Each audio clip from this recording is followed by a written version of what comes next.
Colonel Marcus Washington's bloodied face fills the screen as National Guard vehicles surround Cedar Ridge Police Station. Inside, Officer Caldwell shouts frantically, "Barricade the doors!" The police chief whispers to Caldwell, face pale with fear, "You don't understand what you've done. That man isn't just some random old black guy. He commanded elite units in 3 war zones." Outside, Colonel Washington raises a megaphone. "This is your last chance to surrender peacefully," his voice thunders as helicopters appear overhead. How did a simple police station visit escalate to military intervention? If you believe in justice and standing up against discrimination, hit that like button and subscribe to our channel. Let us know where you're watching from in the comments below. Tomorrow's special episode about police accountability is one you definitely don't want to miss. Marcus Washington adjusted his tie as he walked up the steps of Cedar Ridge Police Station. At 65, the decorated veteran still maintained his military bearing, shoulders back and head held high, despite the slurs spray-painted across his garage door that morning. N-word go home had greeted him, an unwelcome housewarming gift in the predominantly white neighborhood where he and Yvonne had chosen to retire after 4 decades of his military service. The station's fluorescent lights flickered overhead as Marcus approached the front desk. "Good morning," he said politely to the receptionist. "I'd like to file a report about some vandalism at my home." The young woman barely looked up from her computer screen, pushing a clipboard toward him. "Fill this out, and someone will be with you when available." Her tone made "when available" sound like it could be next week. Marcus took a seat in the hard plastic chair, meticulously filling out the form. 1 hour passed, then 2. Several white civilians came in after him, each attended to promptly. When a 3rd hour began to tick by, Marcus approached the desk again. "Excuse me, I've been waiting quite a while. Could you tell me how much longer it might be?" The receptionist sighed dramatically and reached for her radio. "Officer Caldwell, that guy is asking again." Within minutes, a stocky officer with cold blue eyes appeared from a back room, sizing up Marcus with unconcealed contempt. What seems to be the problem? Officer Ryan Caldwell's voice carried an edge that suggested Marcus was an inconvenience rather than a citizen seeking help. "I've been waiting 3 hours to file a vandalism report," Marcus explained calmly. "Someone painted racial slurs on my property." Caldwell snorted. "Vandalism, right? Probably just some kids playing around. We've got real crimes to solve." "Racial intimidation is a real crime, officer," Marcus replied, his voice level but firm. "I'd like to file my report." Something in Caldwell's expression darkened. "Listen here. You people move into nice neighborhoods and then come crying about how everyone's racist when anything goes wrong." He stepped closer to Marcus, invading his personal space. "Maybe you should ask yourself why someone would want to send you a message." Marcus stood his ground. "Officer, I've come here to file a police report, which is my right as a citizen. I'd appreciate being treated with the same respect you've shown to others who came in after me." "Respect?" Caldwell's voice rose. "You want to lecture me about respect?" Several other officers had gathered, watching the exchange with amused expressions. "You think you deserve special treatment?" "I'm not asking for special treatment," Marcus replied. "Just equal treatment under the law." "Equal treatment?" Caldwell's face contorted with rage. "I'll show you equal treatment." Without warning, he shoved Marcus hard, sending the older man crashing against the wall. Marcus's head struck the concrete with a sickening crack, and he slid to the floor, a trickle of blood running down his temple. The room fell silent. Marcus touched his head, fingers coming away red. Not a single officer moved to help him.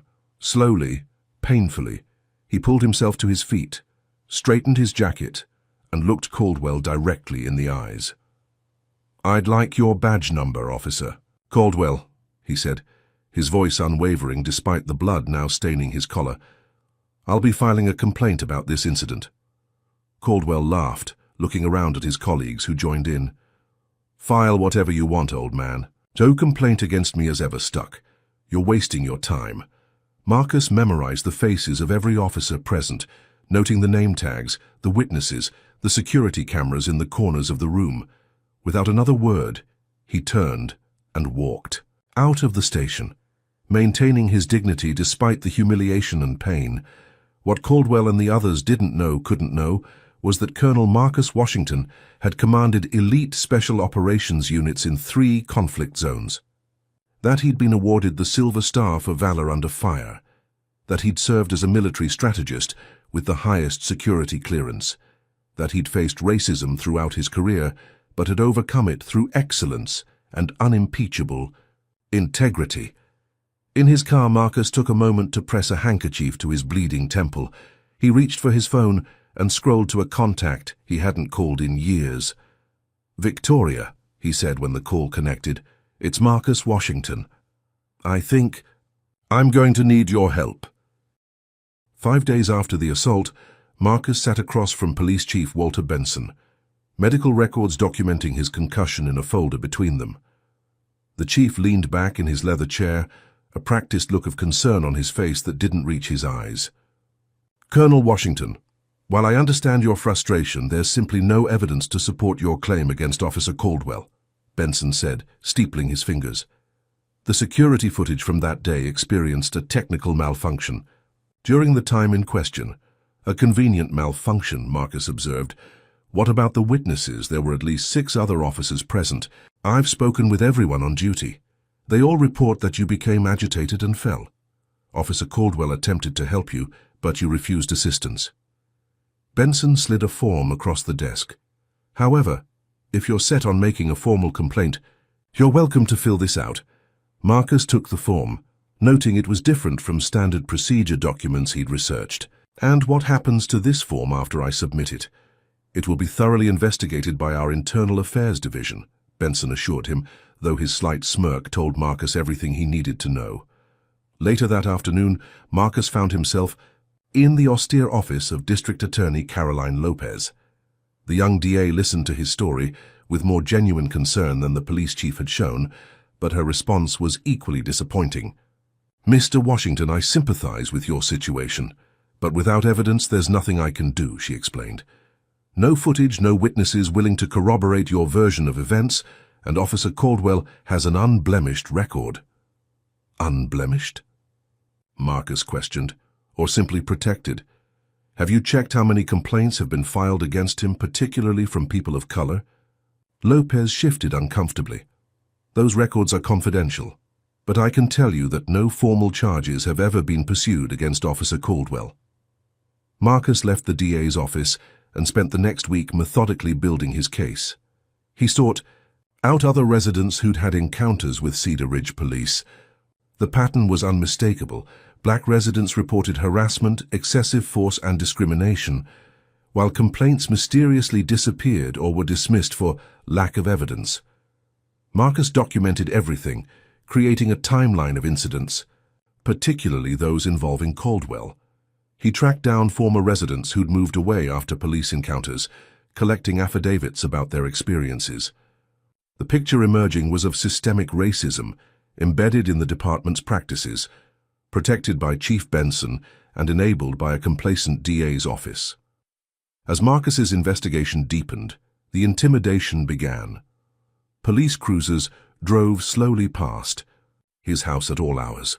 Anonymous calls came in the night, silence on the other end when he answered. Twice he was pulled over for routine traffic checks that lasted over an hour while officers searched his car without cause. Then one morning, Marcus stepped outside to find his car vandalized, the windows smashed and racial slurs keyed into the paint. Across the hood, scratched deep enough to reach the metal, "Drop it or else." When officers responded to his call, they took minimal notes and suggested it was probably gang activity or troubled teens. One officer had the audacity to ask if Marcus had considered that he might not be a good fit for this neighborhood. What would you do if you faced such blatant injustice? Would you back down when the system itself seems rigged against you? Comment. Number 1, if you believe Marcus should continue fighting despite the threats. Or number 2, if you think he should prioritize his safety and let it go. Like this video if you've ever witnessed discrimination and felt powerless to stop it, and subscribe to join our community fighting for justice. The question remains, when the protectors become predators, who can you turn to for help? Let's find out what Marcus does next. 3 days after the car vandalism, Marcus's phone rang with an unknown number. He answered cautiously. "Colonel Washington, this is Sergeant Elijah Jones from Cedar Ridge PD." The voice was hushed, nervous. "I need to speak with you." "Not over." The phone. "Can you meet me at Riverside Park near the boathouse? 7 tonight." Marcus considered the possibility of a trap. "How do I know I can trust you, Sergeant?" "You can't," the voice admitted, "but I know what Caldwell did to you. It wasn't the first time, and the department covered it up, like they always do." A pause. "I have proof." The park was quiet at 7, the evening joggers and dog walkers thinning out as darkness fell. Marcus chose a bench with clear sightlines in all directions, noting possible exit routes, old habits from his military days. A slender black man in civilian clothes approached, glancing nervously over his shoulder. He couldn't have been more than 30, with intelligent eyes that carried a weight beyond his years. "Colonel Washington," he said, sitting down but keeping distance between them. "Thank you for coming." "Sergeant Jones," Marcus acknowledged. "You said you have proof?" Elijah nodded, sliding a flash drive across the bench. 4 years' worth. Recordings, unofficial copies of complaints that were lost, photos, my own notes. "I've been documenting everything since I joined the force." "Why?" Marcus asked, studying the young officer. Elijah's jaw tightened. "I joined to make a difference. Thought I could change things from the inside. Instead, I've watched good people destroyed by the system." He met Marcus's gaze. "My brother was beaten by Caldwell during a traffic stop 3 years ago. Spent 2 weeks in the hospital. No charges filed. That's when I started keeping records." Marcus pocketed the flash drive. "This is a significant risk for you."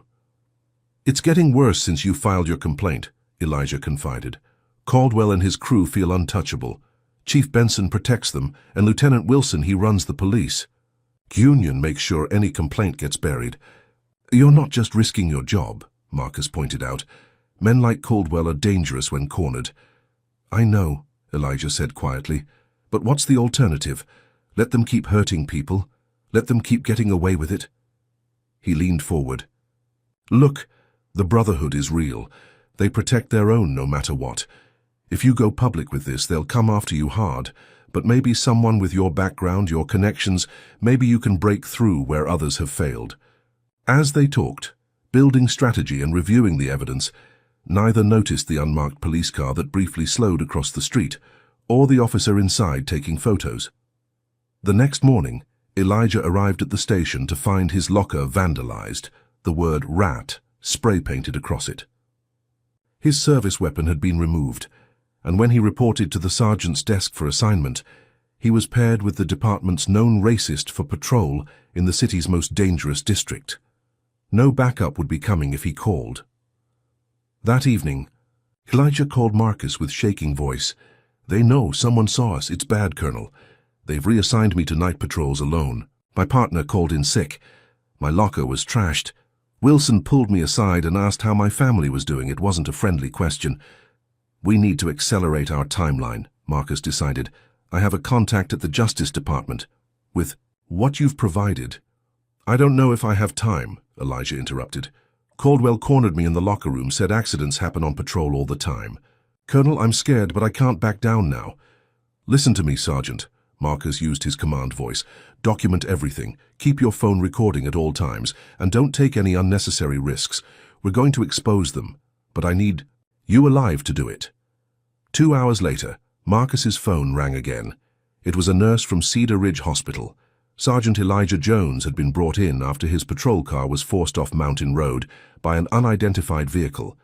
The car had rolled down an embankment, and Elijah was in critical condition with a punctured lung, broken ribs, and a severe head injury. When Marcus arrived at the hospital, 2 Cedar Ridge officers were already there, ostensibly to secure the scene. Their presence prevented Marcus from speaking privately with Elijah, who drifted in and out of consciousness. As Marcus left, one of the officers followed him to the parking lot. "Tragic accident," the officer commented, his tone making it clear it was anything but. "These mountain roads can be treacherous. Never know when someone might lose control." Marcus met the man's gaze steadily. "There will be an investigation." The officer smiled coldly. "Already underway. Preliminary findings suggest Sergeant Jones was speeding, possibly intoxicated. He stepped closer. "Colonel Washington, for a military man, you seem to have trouble recognizing when you're outgunned. This isn't going to end well for you or your rat friend in there." As the officer walked away, Marcus realized the stakes had just risen dramatically. Elijah had risked everything to do what was right, and now he was fighting for his life. This was no longer just about one incident of police brutality. It was about a deeply corrupt system, willing to eliminate anyone who threatened it. Looking back at the hospital where armed officers prevented him from reaching his ally, Marcus knew his next moves would need to be flawless. The enemy had resources, institutional power, and a willingness to use violence. But they had made a critical error. They had chosen to fight a man who had spent his life mastering the art of war. The morning after visiting Elijah in the hospital, Marcus awoke to pounding on his front door at 3 a.m. Through the peephole, he saw 2 Cedar Ridge police officers, hands hovering near their weapons. "Police, open up for a welfare check." Marcus opened the door, keeping the security chain engaged. "Officers, it's 3 in the morning. What's this about?"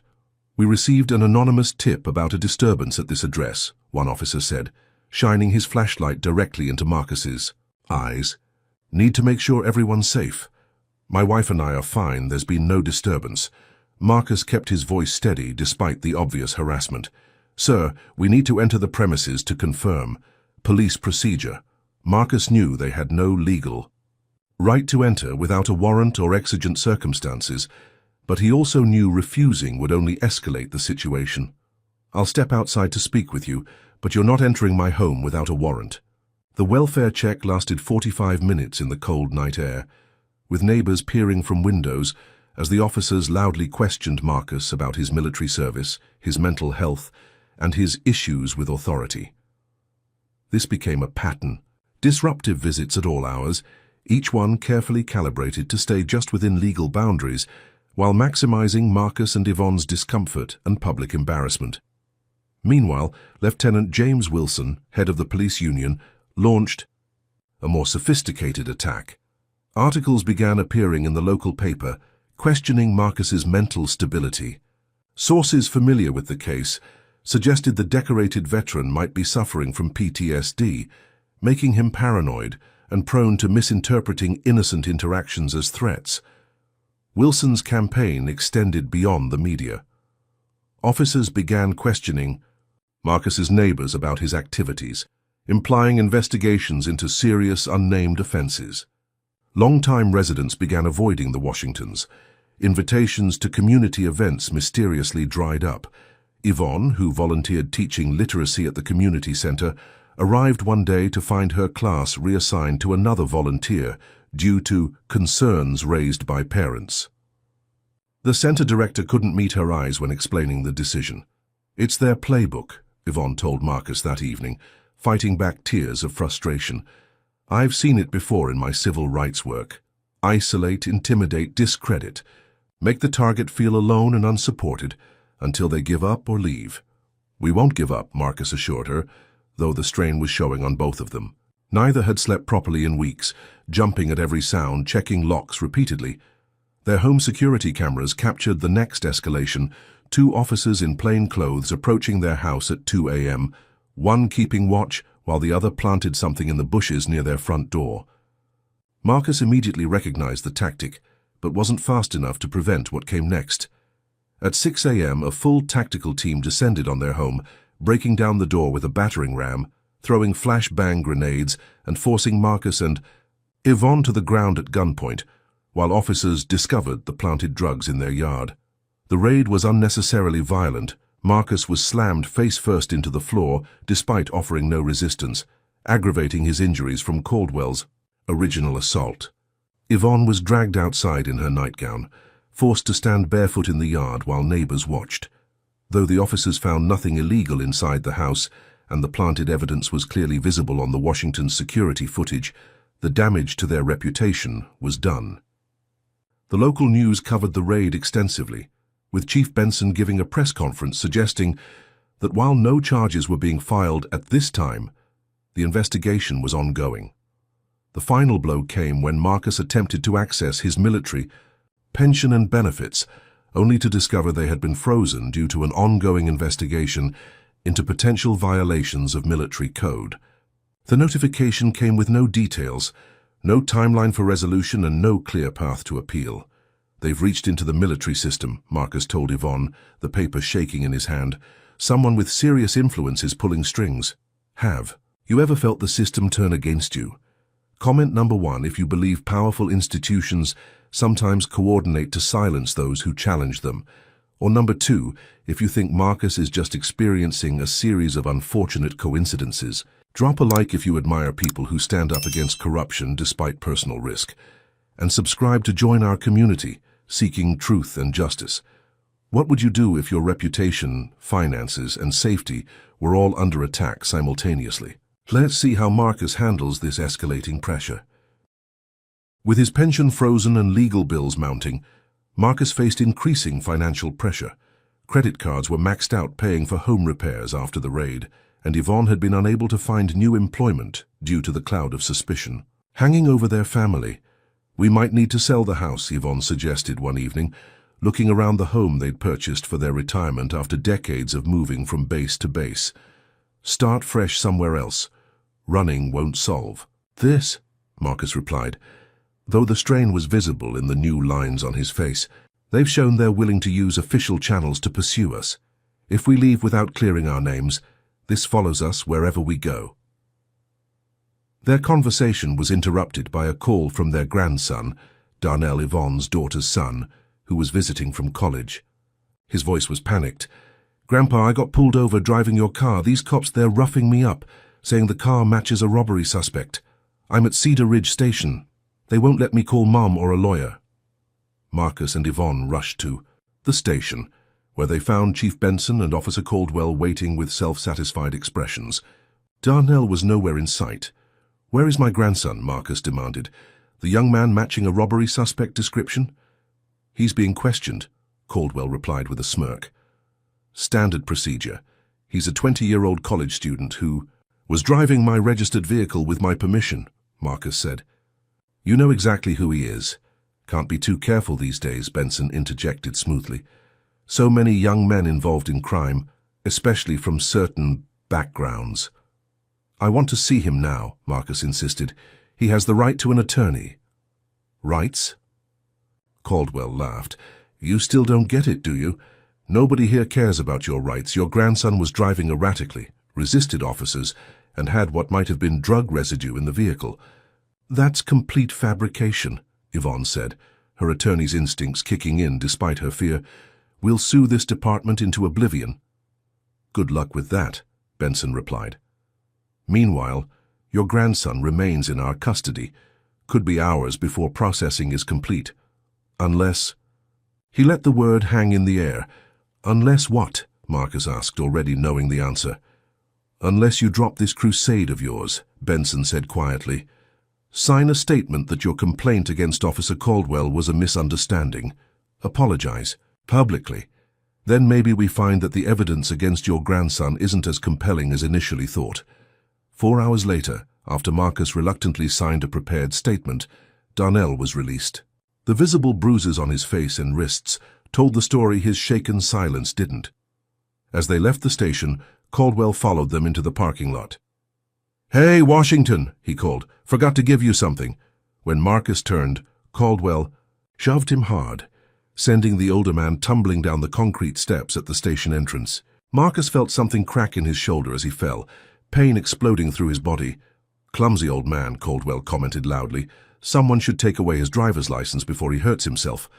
Officers standing nearby chuckled as Marcus lay at the bottom of the stairs, Yvonne and Darnell rushing to his side. No one offered help. No one intervened. The message was clear. Caldwell was untouchable. The injuries required hospitalization, a broken collarbone, 3 cracked ribs, and further damage to his still-healing head wound. The hospital report documented accidental fall, despite Yvonne's furious insistence that it was an assault.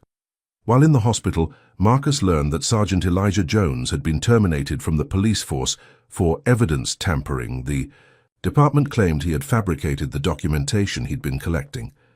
With Elijah fighting for his life and now unemployed, Marcus felt the weight of responsibility for the young officer's sacrifice.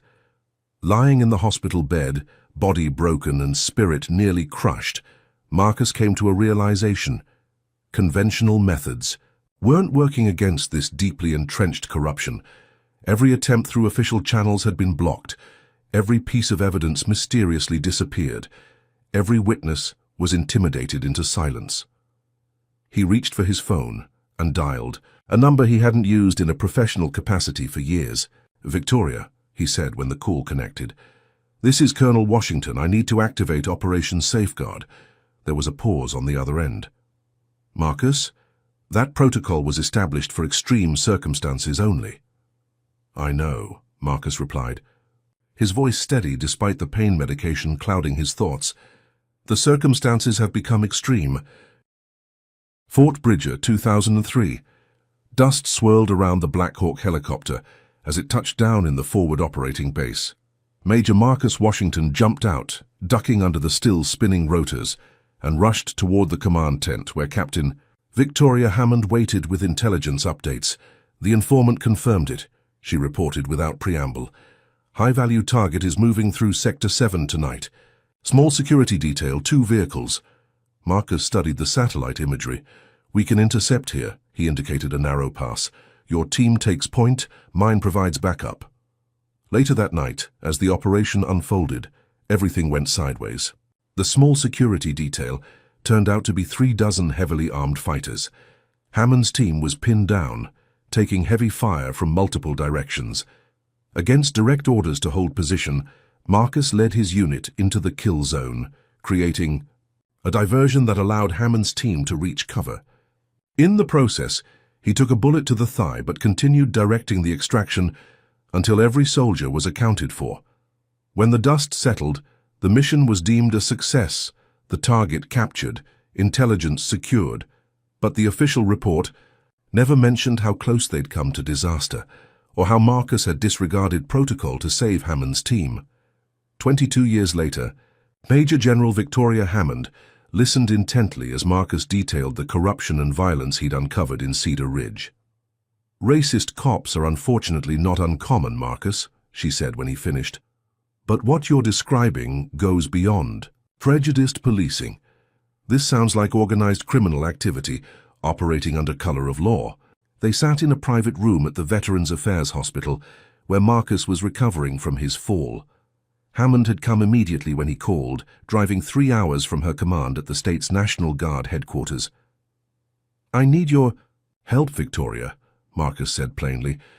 "The local authorities are complicit. The state investigators won't touch it. I've tried every legitimate channel." Hammond's expression was troubled. "You know the Posse Comitatus Act limits military intervention in civilian law enforcement. What exactly are you asking for?" "I'm not asking for tanks in the streets," Marcus clarified, "but there are other ways the military can assist. Training exercises that happen to take place near Cedar Ridge, personnel temporarily assigned to state agencies that might have oversight. Resources for a properly executed investigation. That's still a significant ask," Hammond pointed out. "I'd need something compelling to justify that level of involvement." Marcus reached carefully under his hospital mattress, withdrawing a thumb drive. Sergeant Jones risked everything to compile this. Before they ran him off the road, he documented years of abuses, but it goes beyond excessive force and racist policing. He handed Hammond the drive. "There are financial records suggesting the department is facilitating drug trafficking through Cedar Ridge. Evidence is disappearing from lockup. Cases against certain suspects are being systematically dismissed. People who cooperate with federal drug investigators end up arrested on planted evidence or worse." Hammond took the drive, her expression grave. "That would change the equation. Drug trafficking and obstruction of federal investigations could justify limited involvement." She studied her old friend's battered face. "But Marcus, you need to understand something. If I help you and we're wrong about this, both our careers are over. Mine actively, yours retroactively. They'll strip your pension, your benefits, your reputation." "They're already trying to do that," Marcus pointed out. "And if we're right, how many more Elijahs will be silenced while we debate proper channels?" Hammond nodded slowly. "I'll review this evidence personally. If it's as compelling as you suggest, I'll make some calls. But Marcus, she leaned forward, you need to pursue one last legal avenue while I work on this. Federal prosecutors might take this case if presented correctly. I'll try, Marcus agreed, but they're watching me closely. Any move I make through official channels gets back to Benson and Wilson almost immediately. Then we'll need to be creative, Hammond said, standing to leave. I'll be in touch securely. Until then, focus on recovering. You'll need your strength. For what's coming? Neither noticed the orderly who had lingered too long outside the door or the cell phone camera that had captured their meeting through the partially open blinds. What would you risk to fight corruption? Comment number 1 if you believe the military should intervene when local law enforcement becomes corrupt. Or number 2, if you think military involvement crosses a dangerous line. Hit like if you appreciate friends who stand by you in your darkest hours, and subscribe to see more stories about courage against impossible odds.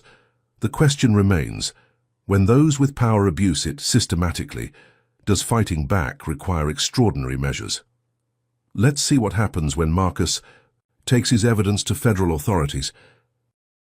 The offices of the Federal Bureau of Investigation in the state capital were a stark contrast to the Cedar Ridge Police Department, modern, professional, with an air of competence that Marcus found reassuring.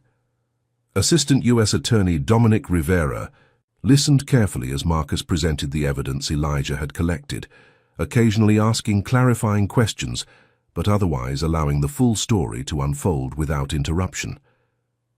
"This is disturbing material, Colonel Washington," Rivera said when Marcus finished. "If authenticated, it suggests serious civil rights violations alongside possible RICO predicates: corruption, witness intimidation, obstruction of justice." "Everything has been documented meticulously," Marcus assured him. "Sergeant Jones risked his life to compile this evidence." Rivera nodded thoughtfully. "I'll need to review everything carefully. Consult with the Civil Rights Division. These cases are notoriously difficult to prove, especially against an entire department rather than isolated individuals."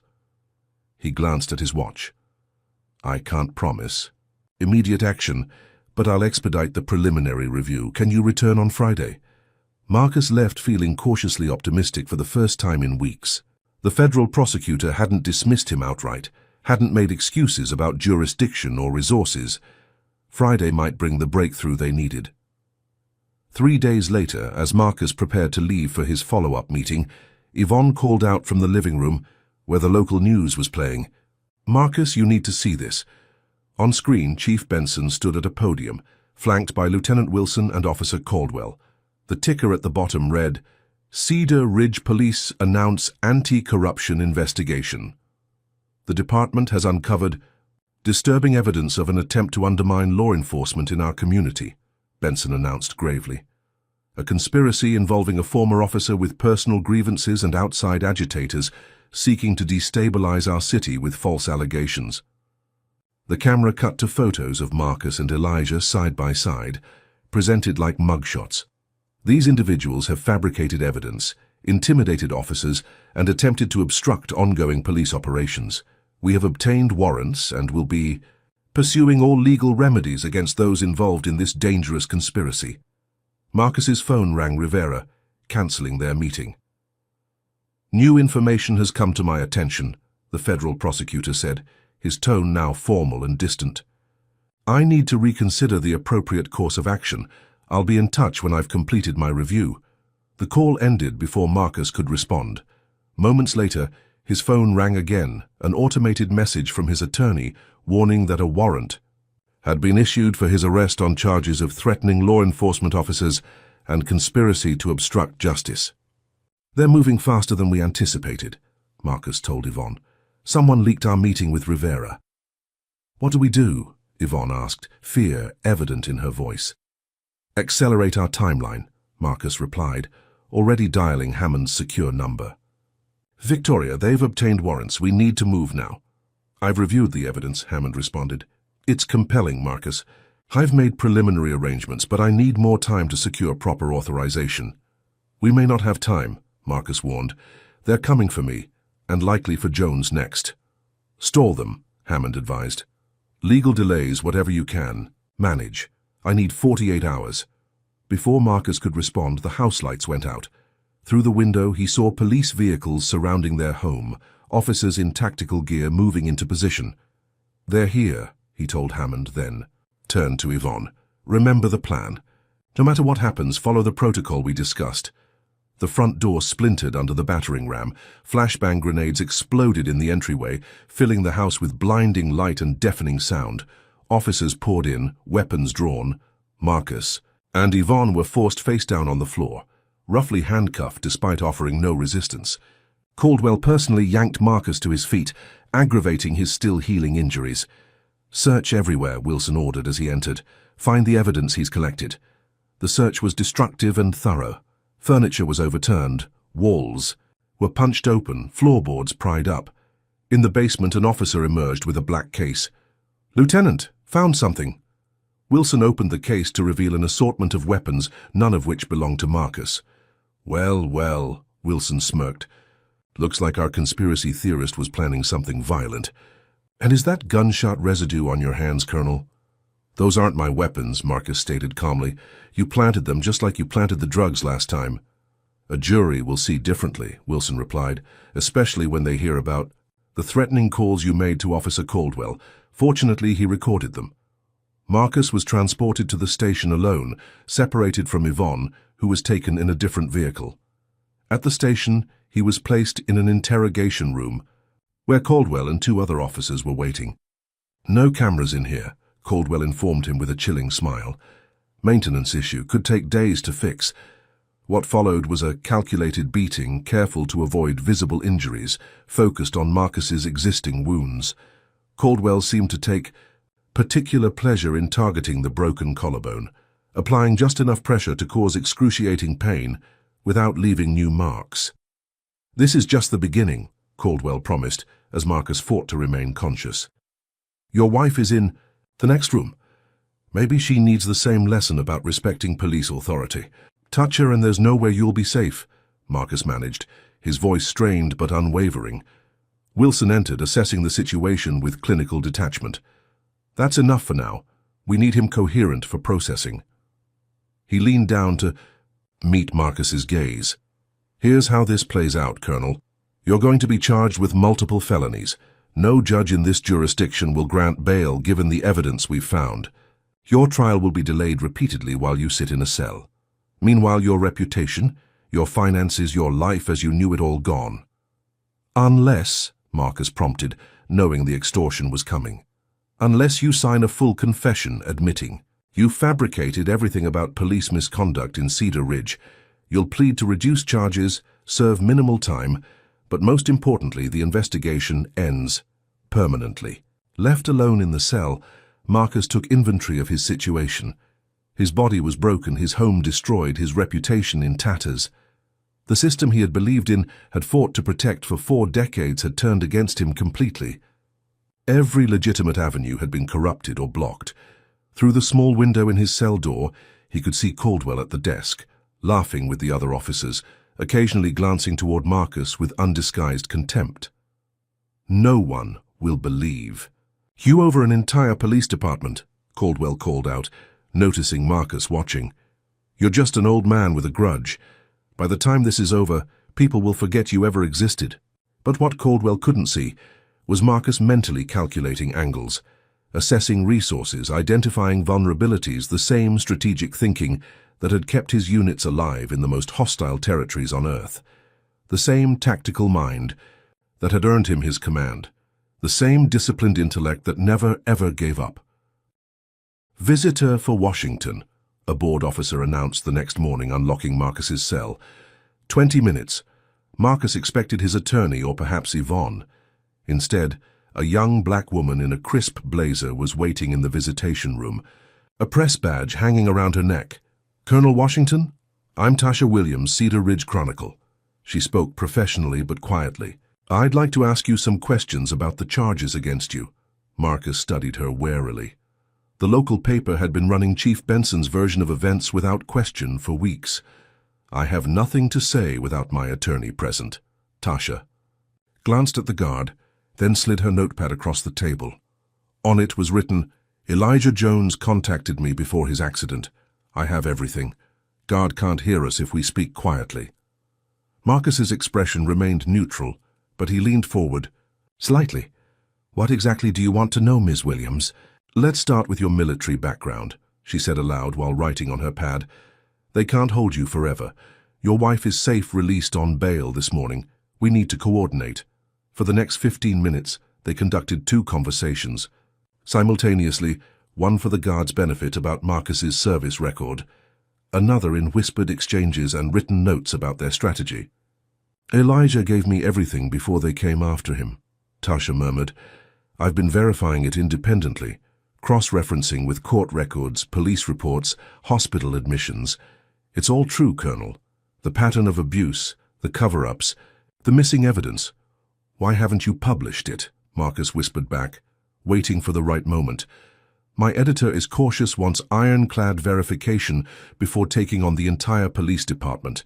But your arrest changes things, creates urgency. She wrote quickly.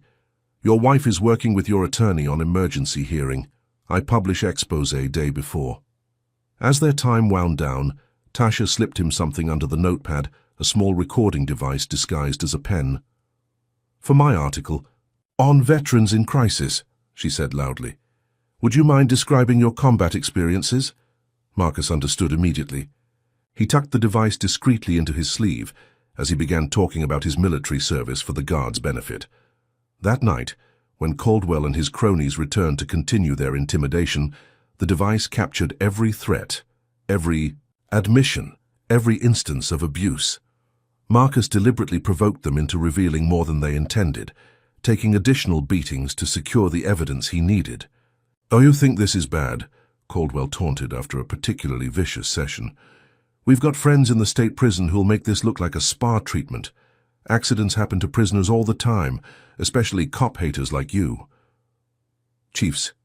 Working on freezing all your accounts, another officer added. Civil forfeiture. By the time you get out, if you get out, you'll have nothing left. The next morning, Marcus's attorney managed to secure his release on bail, surprisingly granted, by a judge from a neighboring county assigned to the case after the local judges all recused themselves. The evidence from Tasha's hidden recorder was immediately secured and copied to multiple locations. Outside the courthouse, Marcus found Chief Benson waiting by his car. Nice trick with the out-of-town judge, Benson said conversationally. Won't matter in the end. What do you want? Chief, Marcus asked, keeping a safe distance. To offer you a way out, Benson replied. This has gone further than anyone intended. Sign a non-disclosure agreement, drop all allegations, and leave Cedar Ridge permanently. In return, all charges disappear. And Sergeant Jones, the other victims of your department? Benson shrugged. Collateral damage. Sometimes sacrifices are necessary for the greater good. Whose greater good? Marcus challenged. This town functions a certain way, Benson said, dropping. Any pretense of righteousness. The system works for those who understand how to work within it. People get hurt when outsiders try to change things overnight. I'll consider your offer, Marcus replied, seeing an opportunity to buy time. I need 48 hours. 24. Benson countered. This offer expires tomorrow night. That evening, Marcus met secretly with Hammond at a secure location outside town limits. We're ready, she confirmed. The evidence you've provided corroborates existing FBI suspicions about interstate drug trafficking facilitated by Cedar Ridge. PD, they've been trying to build a case for months. Then why didn't the federal prosecutor pursue it? Marcus asked. Someone got to him, Hammond explained. We're working with a different team now, directly from Washington. They'll coordinate with us when the time comes. And the National Guard's role? Marcus pressed. Limited but strategic, Hammond replied. We're conducting a training exercise near Cedar Ridge tomorrow. If necessary, we have authorization to secure the police station as a potential site of evidence related to federal crimes crossing state lines. 24 hours, Marcus nodded. That works with our timeline. Tasha publishes her expose in the morning. Yvonne has arranged an emergency public hearing for the afternoon. When Benson and Caldwell realize we're not taking their deal, they'll move to destroy evidence. And that's when we intervene, Hammond confirmed. But Marcus, you understand what you're risking.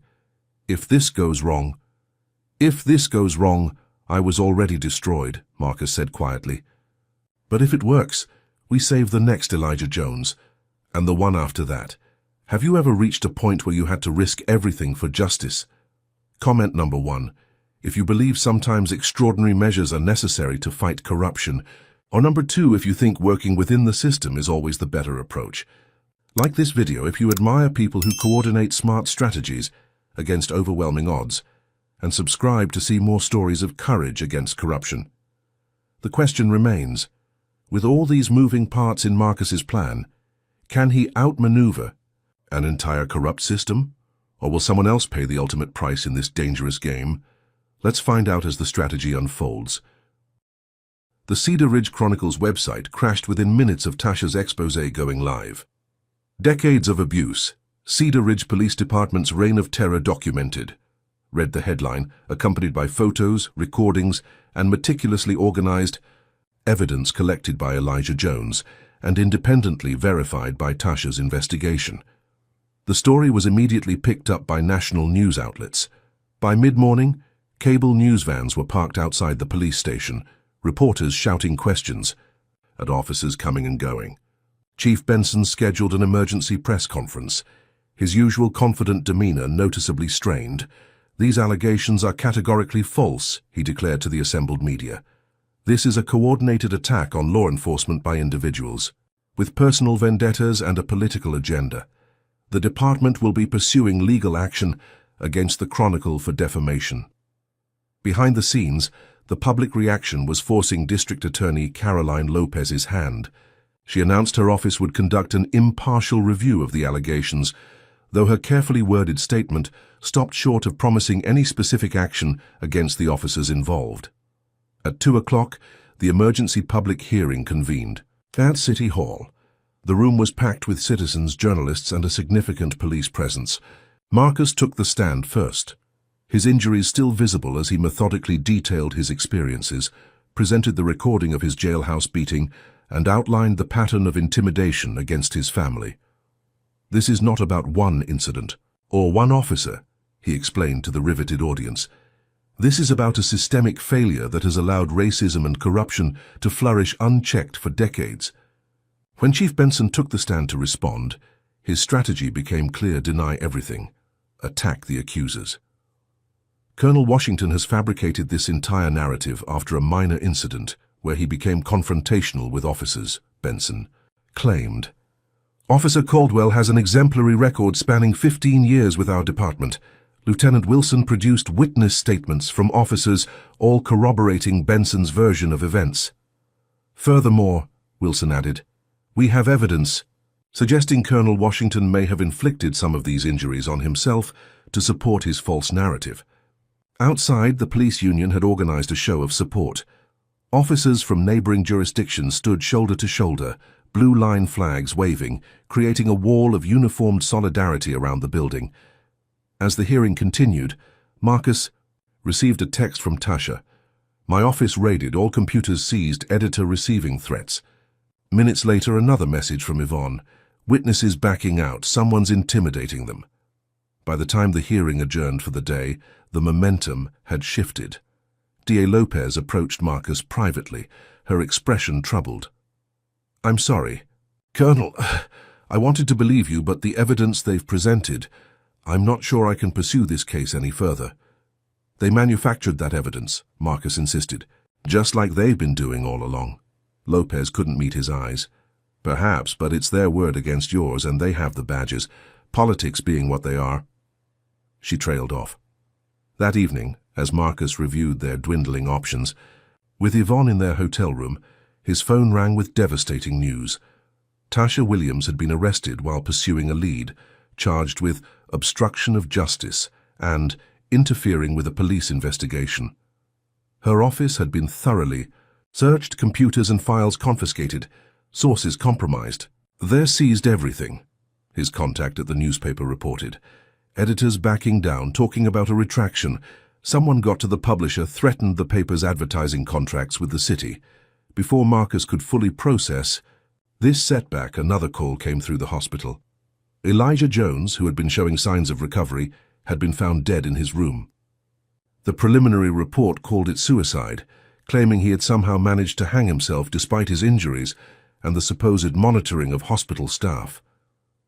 Marcus sat in stunned silence, the phone slipping from his grasp. Elijah, who had risked everything to do what was right, who had meticulously documented years of abuses, who had been the catalyst for this entire fight, was gone. And the official narrative was already being constructed to discredit him, even in death. "They're winning," Yvonne said quietly, tears streaming down her face. "The system protects itself." Marcus stood abruptly, a cold clarity settling over him. "No, this ends now." He dialed Hammond's secure line. "Victoria, execute the full protocol, immediately." "Marcus, we planned for tomorrow. The federal warrants—" "Elijah Jones is dead," Marcus cut her off. "Tasha Williams has been arrested. Evidence is being destroyed as we speak. If we wait until morning, there will be nothing left to find and more people will be silenced." There was a momentary pause. "Understood, initiating now. Get to the rendezvous point within the hour and Marcus, watch your back. Once they realize what's happening, they'll try to stop you at any cost." As Marcus and Yvonne prepared to leave, his phone rang one final time. The caller ID showed the district attorney's office, but when he answered, it was Chief Benson's voice. "On the line." "I warned you what would happen," Benson said, his tone conversational despite the implicit threat. "Jones should have been more careful in his hospital room. Tragic accident. Ms. Williams might face similar dangers in custody. Jails can be such unpredictable places." "What do you want?" Marcus demanded, signaling to Yvonne to continue gathering. "They're essential documents. Same offer as before, but the clock's ticking," Benson replied. "Sign the papers tonight, make a public statement retracting everything and disappear. Otherwise more people get hurt. Maybe starting with that pretty wife of yours." "I'll be there in 30 minutes, Marcus said, buying time. "Have the papers ready." He ended the call, turning to Yvonne. "Change of plans. I need you to get to Hammond's position without me. I'll create a diversion." "Marcus, no," Yvonne protested. "It's a trap.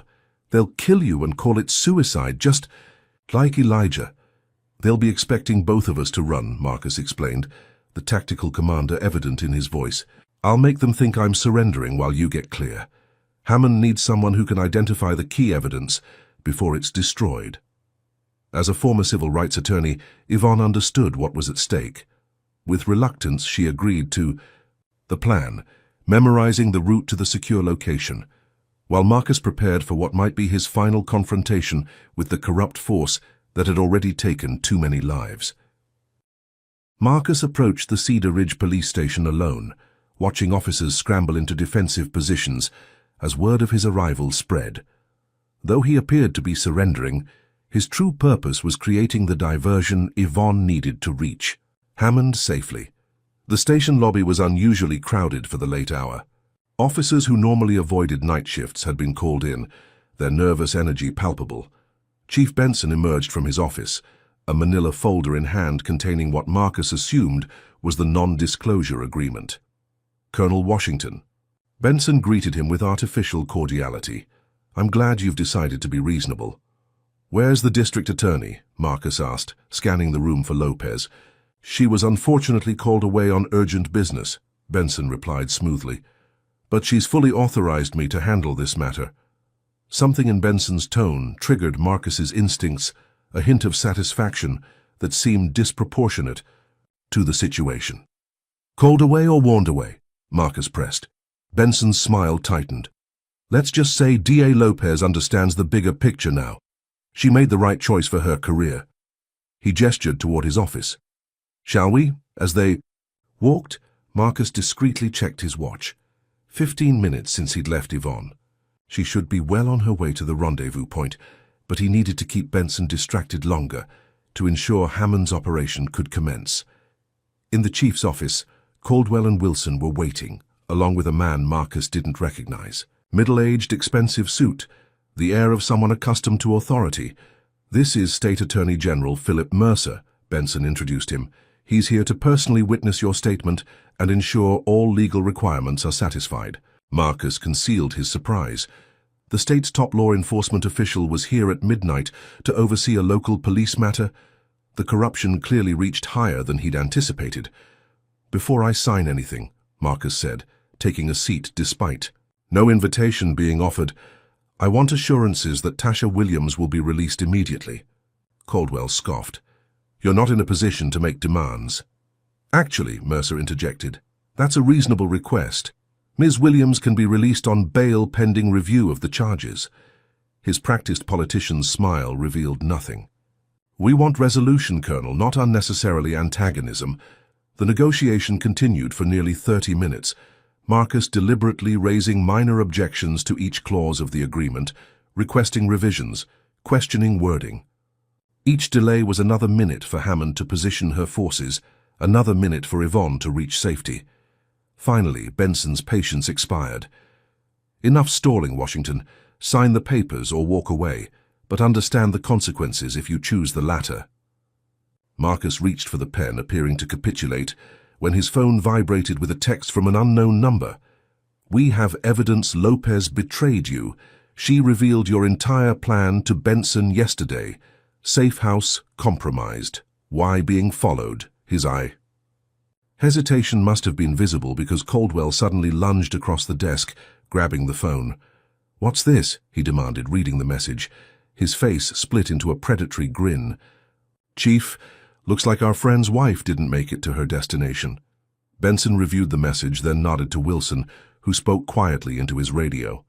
The atmosphere in the room shifted instantly, the pretense of a negotiation abandoned. Operation Safeguard, Mercer mused, examining Marcus with new interest. "That's what you called it, correct? Your little scheme with Major General Hammond. Quite ambitious, involving the National Guard in a civilian police matter. How did you—" Marcus began, then realized the full extent of the betrayal. "Lopez. She told you everything." "The district attorney recognizes the importance of chain of command," Mercer confirmed. "When she learned of your plans to essentially launch a military operation against a police department, she responsibly reported it to the appropriate authorities." "The appropriate corrupt authorities," Marcus corrected. "You're all part of the same system." Benson's radio crackled to life. "Sir, we've apprehended the wife, en route to station now. No sign of military personnel at any of the surveillance points." "It appears your cavalry isn't coming, Colonel," Benson observed with satisfaction. "Hammond must have reconsidered the career implications of following an old friend into disgrace." Marcus's mind raced.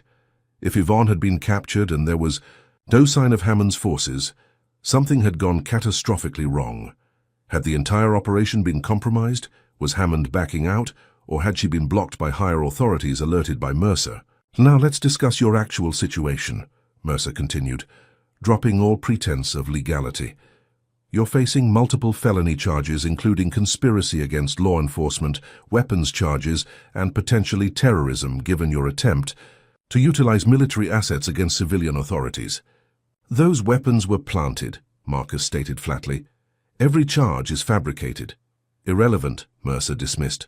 "What matters is what we can prove in a courtroom, and with Officer Caldwell's documented evidence, your history of mental instability, following military service and now this reckless conspiracy, well, you'll be fortunate to see daylight again in your lifetime." The door opened as two officers brought in Yvonne, her wrists cuffed behind her back, a darkening bruise visible on her cheekbone. "Found her trying to reach the interstate," one reported. "Had a flash drive with copies of all the so-called evidence against the department." Seeing Yvonne injured ignited something primal in Marcus.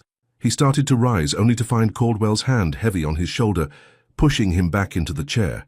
"Careful, Colonel," Caldwell warned. "You're already facing enough charges without adding assaulting an officer."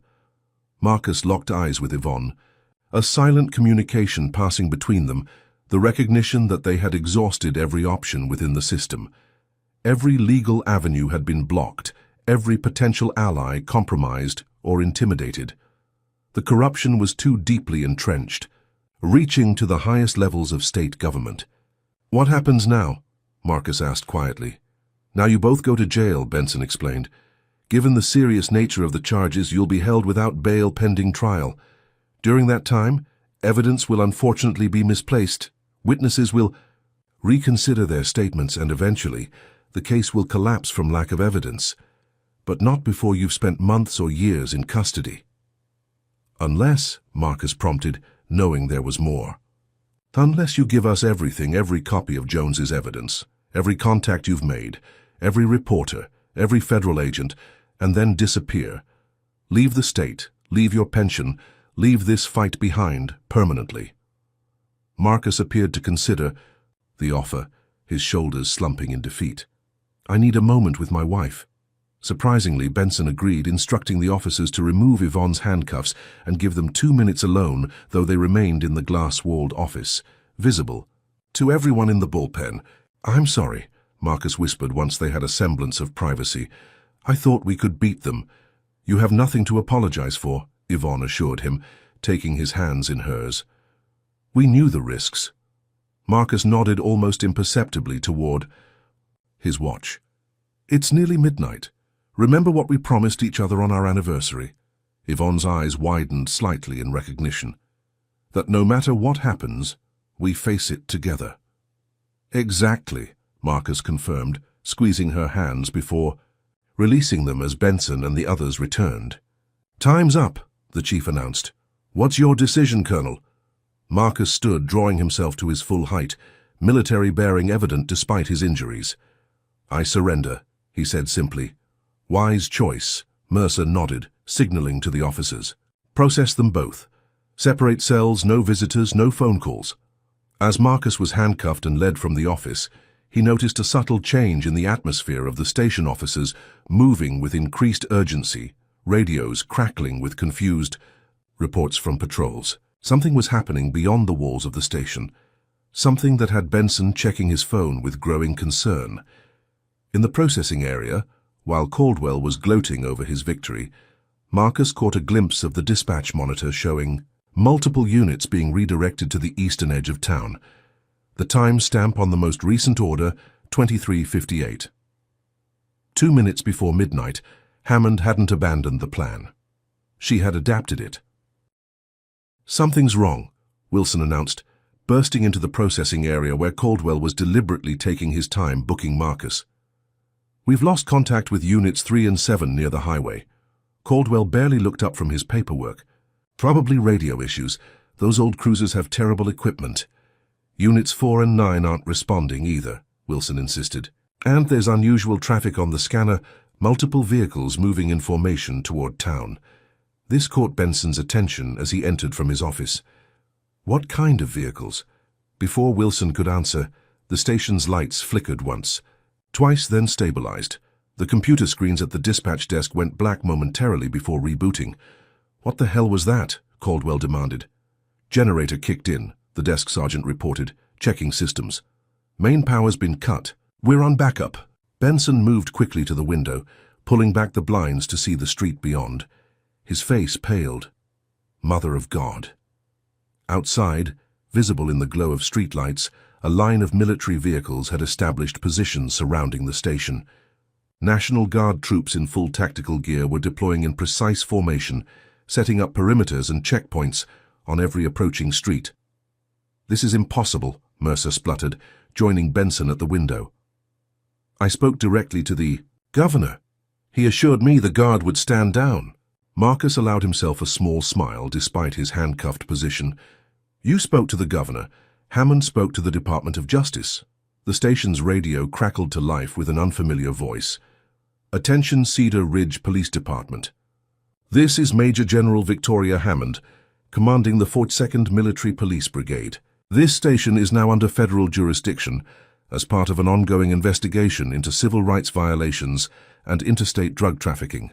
All personnel are ordered to remain inside. Any attempt to destroy evidence or leave the premises will be considered obstruction of justice under federal law. The effect was immediate. Junior officers looked to their superiors in confusion, while Benson, Wilson, and Caldwell exchanged panicked glances.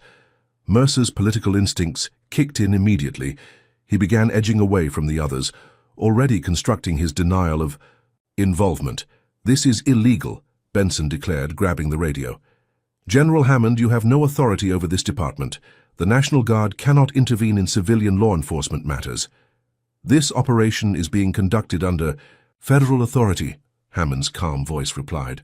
"Joint task force warrants have been issued for the seizure of evidence related to violations of U.S. Code, Title 18, Sections 242 and 1961. We are supported by federal marshals and FBI agents who will be entering the building shortly to secure documents and electronic devices." Outside, more vehicles arrived, unmarked SUVs with federal government plates. Men and women in FBI windbreakers joined the National Guard troops establishing the perimeter. "Mercer!" Benson turned desperately to the Attorney General. "Call the governor again. This is a state sovereignty issue." But Mercer was already backing toward a side exit, his political survival instincts in full gear. "I was merely here observing the local resolution of a community complaint," he claimed, voice raised to ensure everyone heard his sudden reframing. "I had no knowledge of any federal investigation." Caldwell's reaction was more direct and dangerous. In a swift motion, he grabbed Marcus from the booking desk, wrapping an arm around his neck and drawing his service weapon. "Nobody moves," he shouted as officers and staff froze. "I'll kill him if anyone comes through that door." With his free hand, Caldwell activated the station's lockdown protocol. Metal shutters descended over windows. Reinforced barriers secured the entrances. "Wilson, destroy everything," he ordered. "All the files, all the evidence, format the servers." Wilson hesitated only briefly before racing toward the records room. Other officers stood uncertainly, caught between following orders and recognizing the severity of what was unfolding. "Think about what you're doing, Caldwell," a senior officer cautioned. "Threatening a hostage when the feds are outside, that's suicide." "Shut up." Caldwell tightened his grip on Marcus, the gun pressed against his temple. "Benson, get on the radio. Tell them if they enter this building, the colonel gets a bullet." Benson, seeing his career and freedom evaporating before his eyes, made a desperate calculation. "No," he said quietly. "This ends now. Officers, secure Caldwell's weapon." "What?" Caldwell's shock at the betrayal momentarily loosened his grip on Marcus, a mistake that proved costly. Despite his injuries, Marcus was still a combat-trained veteran. He drove an elbow backward into Caldwell's solar plexus while simultaneously twisting to break the hold on his neck. The sudden movement threw Caldwell off balance, his shot going wide and embedding in the ceiling as Marcus continued his motion, using his handcuffed hands as a single weapon to strike upward into Caldwell's jaw. The racist officer staggered backward, still armed, but no longer in control of the situation. Several officers who had been increasingly uncomfortable with the department's direction saw their opportunity. They drew their weapons, but pointed them at Caldwell, not Marcus. "Drop the gun, Ryan," one ordered. "It's over." "Traitors!" Caldwell screamed, his face contorted with rage and fear. "You're siding with them over your brothers in blue?" "We signed up to protect and serve," another officer responded, "not to plant evidence and beat innocent people." Outside, Hammond's voice came through the public address system. "Attention, Cedar Ridge Police Department. We are prepared to breach the building. This is your final opportunity to surrender peacefully." Benson, seeing no other option, moved to the control panel and deactivated the lockdown. As the barriers retracted, he turned to Caldwell with resigned finality. "It's over. Ryan, don't make this worse than it already is." But Caldwell, facing the end of his career and likely years in prison, had nothing left to lose. In a last, desperate act, he swung his weapon toward Marcus once more. "This is your fault. Everything was fine until you came to town." 3 shots rang out simultaneously, not from Caldwell's gun, but from the weapons of his fellow officers, who had finally chosen justice over the thin blue line. Caldwell collapsed, his unfired weapon clattering to the floor, his expression frozen in eternal disbelief that the system he had abused for so long had finally failed to protect him. As federal agents streamed into the building, securing personnel and evidence, Marcus was reunited with Yvonne. Their handcuffs were removed by an FBI agent who apologized for their treatment. Across the room, officers were securing Wilson, who had been caught frantically shredding documents when the breach occurred. Benson, realizing the extent of the evidence against him, and seeing an opportunity to save himself was already cooperating. "I want to make a deal," he was telling a federal prosecutor. "I know things about Mercer, about the state-level protection.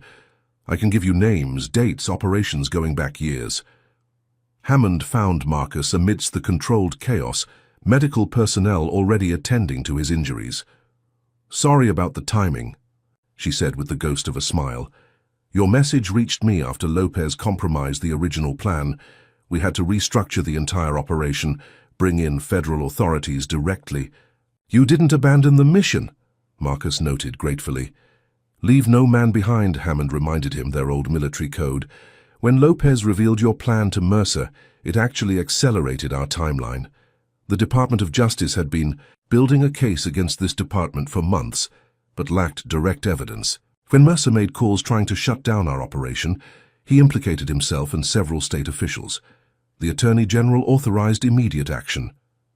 As dawn broke over Cedar Ridge, the full scope of the corruption began to emerge.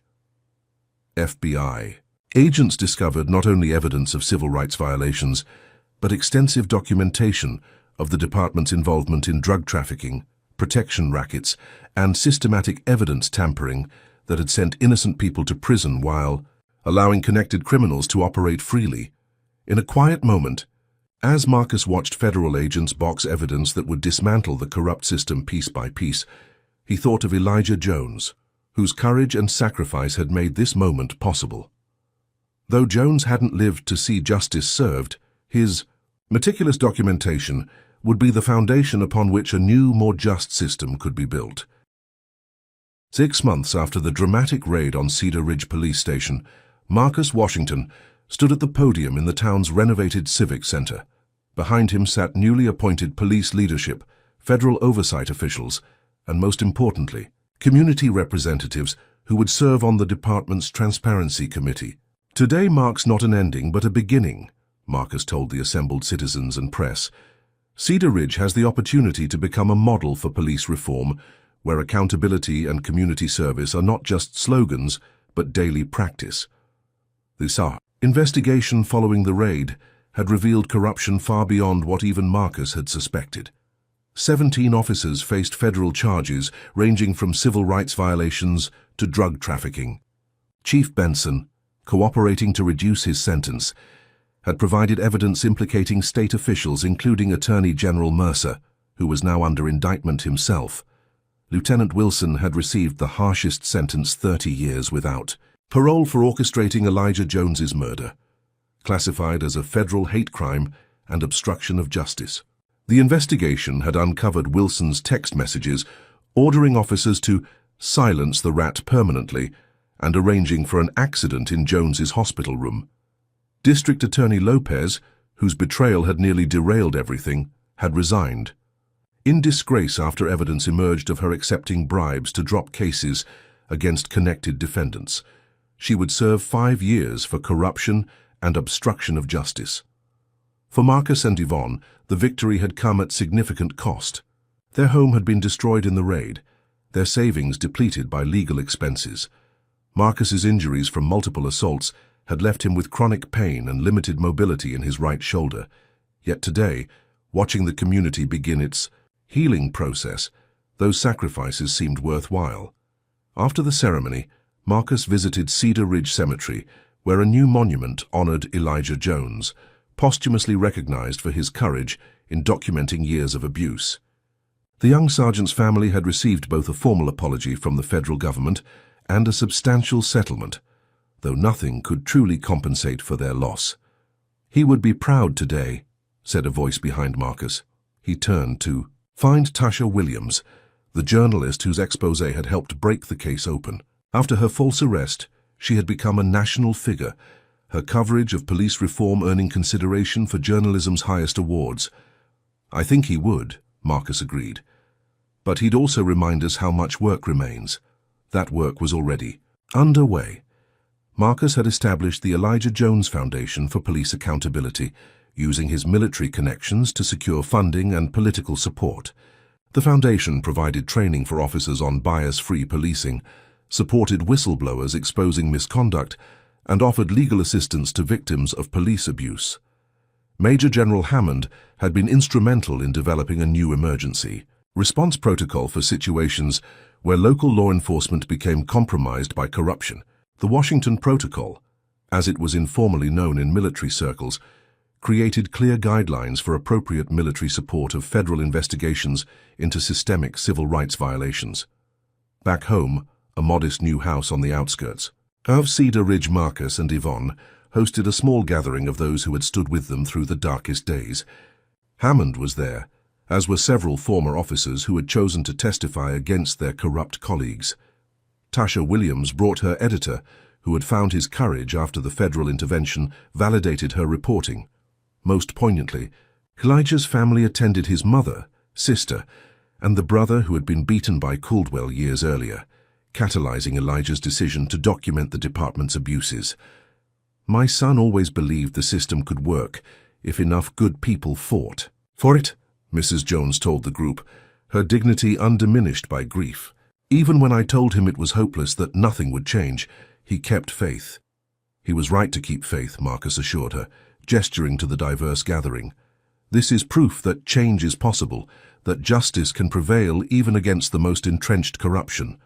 As evening fell and their guests departed, Marcus and Yvonne stood on their porch watching the sunset over Cedar Ridge. The town had been transformed, not just its police department, but its character. Citizens who had looked away from abuse for years had been forced to confront their complicity. Many were now actively engaged in rebuilding community trust and establishing new accountability systems. "Do you think it will last?" Yvonne asked, leaning against his good shoulder. Marcus considered the question carefully. "Not without vigilance," he finally answered. "Systems don't reform themselves. People do that through dedication and courage, and refusing to accept injustice as inevitable." He thought of Caldwell, whose racism and violence had sparked this entire journey. One man's arrogance and hatred, amplified by a corrupt system, had caused immeasurable suffering. But that same situation had ultimately exposed the rot that had festered for decades. "What we've learned," Marcus continued, "is that fighting these battles isn't futile. Difficult, dangerous, costly, yes, but not futile." In his pocket was a letter he'd received that morning from a young black police cadet in a neighboring county. The cadet had written to say that the Cedar Ridge case had inspired him to pursue law enforcement despite his family's objections, because he believed he could make a difference from within the system. That letter represented Marcus's greatest hope that the next generation would enter public service with clear eyes about institutional challenges, but unwavering commitment to justice and equal protection under law. As darkness fell over the town that had once tried to destroy him, Colonel Marcus Washington felt something he hadn't experienced since before walking into Cedar Ridge Police Station that fateful day: peace. Not because the fight was over, but because it would continue, carried forward by people inspired to demand better from those sworn to protect and serve. Justice hadn't just been served in individual cases. The groundwork had been laid for systemic change that would continue long after today's headlines faded, a legacy more meaningful than any military honor he had earned in his decades of service. In the distance, new patrol cars moved through Cedar Ridge, emblazoned with the department's new motto: integrity, accountability, community. There was still much work to be done, but tonight, watching those cars driven by officers committed to a new vision of policing, Marcus allowed himself to acknowledge a simple truth. Sometimes, despite all odds, good actually triumphs over evil. When honor calls teaches us that justice, though difficult to achieve within corrupted systems, is possible through persistence, strategy, and collective action. Colonel Washington's journey shows that fighting institutional racism requires more than individual courage. It demands documentation, allies across different power structures, and the strategic use of available resources. The story highlights how racism in law enforcement creates ripple effects throughout communities, destroying lives and eroding trust in vital institutions. It demonstrates that silence and complicity allow corruption to flourish, while accountability and transparency are essential for meaningful change. We learn that whistleblowers like Elijah Jones are crucial to exposing entrenched wrongdoing, often at tremendous personal cost. Their sacrifice reminds us that moral courage may come with severe consequences, yet remains necessary for systemic transformation. Perhaps most importantly, the narrative reveals that lasting change requires vigilance and continued engagement. Reform isn't achieved through a single victory, but through ongoing community involvement, institutional accountability measures, and a commitment to justice that spans generations. The most meaningful change happens when good people refuse to accept injustice as inevitable. Have you ever witnessed injustice and had to decide whether to speak up or stay silent? Comment below about a time when you or someone you know took a stand against discrimination, even when it wasn't easy. What gave you the courage to act? If this story of resilience against racist systems and corruption moved you, please hit that like button to help others find it. Subscribe to our channel for more powerful stories about people fighting for justice in America and beyond. Share this video with someone who needs a reminder that standing up for what's right matters, even when the odds seem overwhelming. Has a story like this ever inspired you to take action in your own community? Let us know in the comments. Thank you for joining us on this journey through Colonel Washington's fight for justice. Remember, in the words of Dr. King, the arc of the moral universe is long, but it bends toward justice, especially when brave individuals help bend it.